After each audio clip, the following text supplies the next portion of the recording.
तो ये काम हुआ कैसे, जो सामर्थ्य के साथ सहजता का समाज में लाने का, ये इसके बारे में कुछ अगर है ना। तो वो जो था, तो बात ये आती है कि अभी रामचरितमानस पढ़ रहा था, तो उसके पहले पहले मैं बहुत आश्रमों घूम के आया, कई आश्रमों में गए थे, यहाँ भी गए थे, बेंगलुरु में भी एक आश्रम में गए थे और जगह जगह में।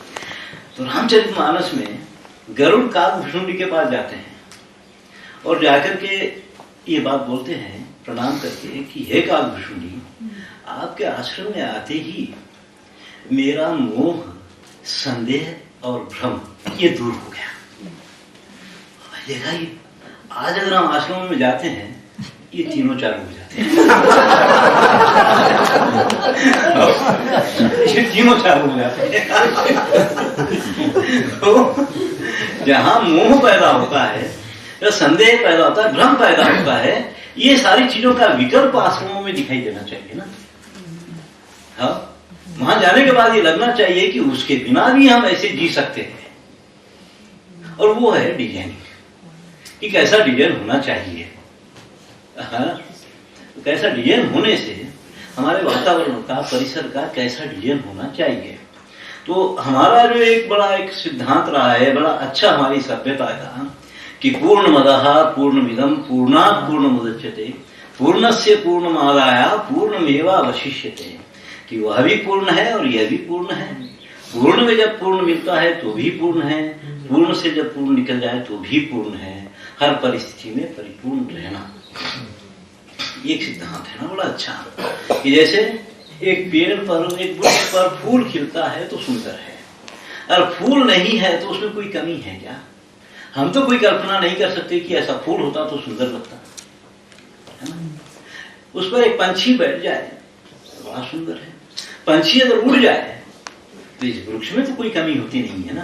वो जहां बैठा है वो सुंदर है, ये अपनी जगह सुंदर है, दोनों मिलते हैं तो भी सुंदर है, अलग हो जाते हैं तो भी सुंदर ही सुंदर है, कमी कहीं होती नहीं है। तो इसको दृष्टि में रख करके एक जीवन शैली, जो भारतीय जीवन शैली बनी थी, भारतीय सभ्यता की, कि एक ऐसी व्यवस्था, कुछ है तो ज्यादा ना लगे, नहीं है तो उसकी कमी को महसूस ना किया जाए। है तो ज्यादा ना लगे, नहीं है तो उसकी कमी को महसूस ना किया जाए। ये सारी चीजों को रखा गया, हमारे सारे डिजाइन में इसको रखा गया था। है तो ज्यादा नहीं होना है, नहीं है तो उसकी कोई कमी महसूस नहीं करना है। हमारा घर भी उसी हिसाब से बना था, आहार भी हमारा उसी हिसाब से बना था, वेशभूषा भी उसी हिसाब से बनी थी। चमड़े के चप्पल, धोती, कुर्ता, दुपट्टा, पगड़ी या टोपी, इतना भेष है ना। पगड़ी और टोपी निकल जाए तो कोई कमी है क्या? और शरीर पे अंग वस्त्र नहीं है तो क्या कोई कमी है क्या? और कुर्ता नहीं है तो कोई कमी होती है क्या? हम खेतीहर लोग धोती बनियान पे रहते हैं, शरीर पे बनियान भी नहीं, इतना जिने हुए पंचा पड़ा उसको पकड़ पकड़ के प्रणाम करते हैं। पैर में जूता है तो भी चलता है, नहीं है तो भी चलता है तो ज्यादा नहीं है, नहीं है तो कमी नहीं है उसकी। अब इस भेष में से क्या निकालेंगे? शर्ट निकालते हैं तो नंगा है, जूता नहीं है तो असभ्य है, एक बटन टूट जाए तो सारा दिन परेशान रहेगा। इतनी परेशानी वाली वेशभूषा को पहन करके क्या आनंद से जिएगा, है ना। तो इसलिए आनंद से जीना है, उसका अपना कुछ तो होना पड़ेगा ना, कि उसकी अपनी व्यवस्था ऐसी हो, ये है तो ठीक है, नहीं है तो भी ठीक है। तो हमारे घर भी ऐसे ही बने थे, हमारा आहार भी ऐसे ही बना था, है तो ठीक है, नहीं है तो भी ठीक है। हम जो खाना खाते थे पहले घरों में, हमारे पास जो बनता था कि एक दिन पीला अनाज, एक दिन सफेद अनाज, एक दिन बिना नमक का खाना, एक दिन बिना तेल का खाना, एक दिन बिना चाकू इस्तेमाल किए खाना पर पकना है, और एक दिन रात का पका हुआ सुबह खाना है। ऐसे चलता था पूरा। तो उसमें यह था कि वो औरतें जानती थी कि नमक के बिना भी कितने स्वादिष्ट पदार्थ बना सकते हैं ऐसे, और तेल के बिना भी कितने स्वादिष्ट पदार्थ बना सकते हैं, वो बनते थे, जानती थी खूब ऐसे। वहां ये नहीं था कि ये होगा तो ही हम खाएंगे, है ना। मैं कई बार एक कथा सुनाता हूँ, एक बहुत बड़े विद्वान पंडित शास्त्रार्थ के लिए लोगों को बुलाइए घर में, आ गए लोग, तो 2-4 दिन शास्त्रार्थ खंडन मंडन हुआ, खंडन करने की बात आ गई। तो जब ये खंडन करने की बात आई तो उसकी बहन आई, धीरे से इसके कान में बोल गई कि ग्रह तांदुले नास्ती, घर में चावल नहीं है। खा शास्त्र अर्थ करता बुला तो लिया खाने के लिए, वो घर में चावल नहीं है, बोल दिया आकर के आलू से बोल के कैसे बनी। तो इसकी पत्नी देखी कि कुछ बोल के गई है और ये परेशान हो गया। तो जाके पूछी क्या बात है, घर में चावल नहीं है ना। वो कौन बोला चावल नहीं, चावल है सब है, तो अपना करो जो करना है करो। तो ये जब हो गया, सब चर्चा हो गई, तो वो खाना खाने के लिए बुलाए, तो खाना खाए सब लोग। खाना खाने के बाद जब चले गए तो ये पूछा कि खाना कैसे बनाई थी, चावल कहाँ से आ गए। वो कुछ नहीं, बहुत लौकियां लगी हुई थी, उसको ऐसे पका दी, किसी को पता ही नहीं चला कि क्या खा रहे हैं। ये जो है ये सामर्थ्य है ना, ये सामर्थ्य होती है ना। ये सब कुछ होगा तो ही करेंगे, नहीं तो नहीं कर पाएंगे, ये नहीं है ना। हमारी व्यवस्था में ये जो था, ये सिद्धांत बड़ा अच्छा था कि है तो ठीक है, नहीं है तो ठीक है। हमारे घर भी जो बनते थे पूरे ऐसे ही थे, विशाल विशाल मकान। तो ये तो बहुत बार सुने हैं लोग, तो काफी लोग नए हैं ना। तो हमारे घर के 5 लक्षण होते हैं। पहला लक्षण है घर आरोग्य के लिए श्रेष्ठ रहे। दूसरा लक्षण है घर आर्थिक रूप से सहयोग दे। तीसरा लक्षण है घर आध्यात्मिक दिशा में बढ़ाए। चौथा लक्षण है घर प्रकृति से प्रेम सिखाए। और 5वां लक्षण है घर सामाजिक होए, असामाजिक नहीं होना चाहिए।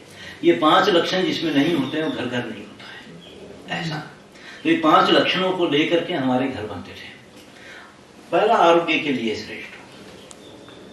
तो हमारे पास में भाषा, भोजन, भेष, भवन के आधार पे तो हिंदुस्तान के 108 भाग होते हैं, है ना।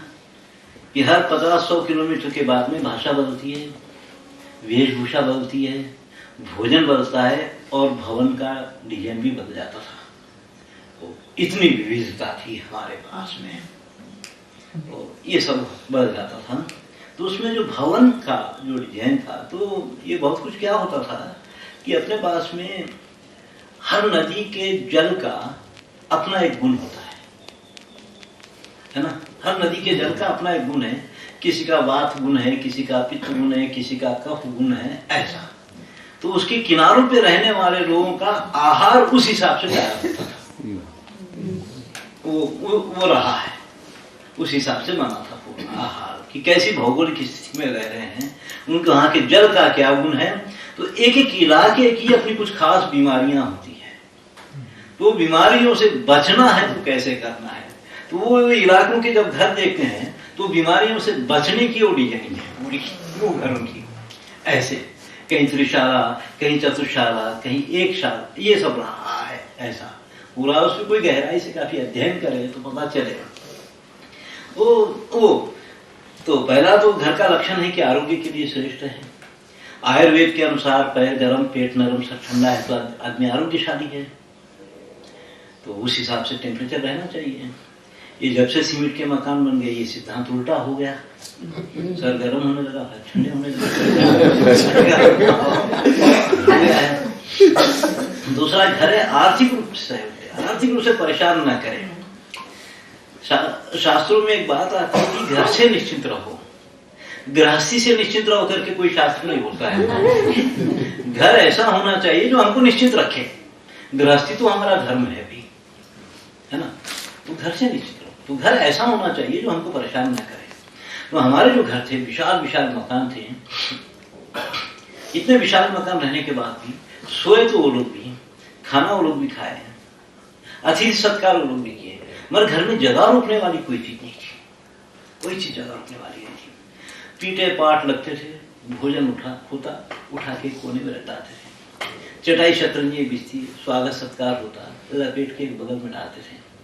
खटियाएं बिछती थी, सोते थे लोग, उठा करके कोठे में डाल देते थे। हाँ, घर में एक तखत पलंग होता था, कोई बुजुर्ग आदमी पड़ा रहता था उस पे, या कोई महात्मा आया तो चढ़ के बैठ जाता, या बस्ती में नाटक ड्रामा होता तो बच्चे उठा के ले जाते थे। उससे ज्यादा काम का नहीं था, है ना। इतना ही था वो, कोई चीज जगह रोकने वाली नहीं थी। आज जनसंख्या बढ़ गई, घर छोटे छोटे बनने लग गए, तो फिर ये घरों में जगह रोकने वाली चीजें क्यों इस्तेमाल करने लगे। हर घर की वास्तु शांति करके उसमें घुसते ही वो घर इतना मानता है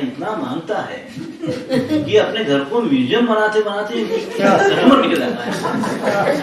तो जिस घर में अपने आर्थिक रूप से इतना परेशान रहेगा, वो साहित्य, संगीत, परमात्मा, ये सारी चीजों के बारे में कब सोचेगा बेचारा, है ना? ये सारी चीजों के बारे में सोचने वाला ही आध्यात्मिक होता है ना।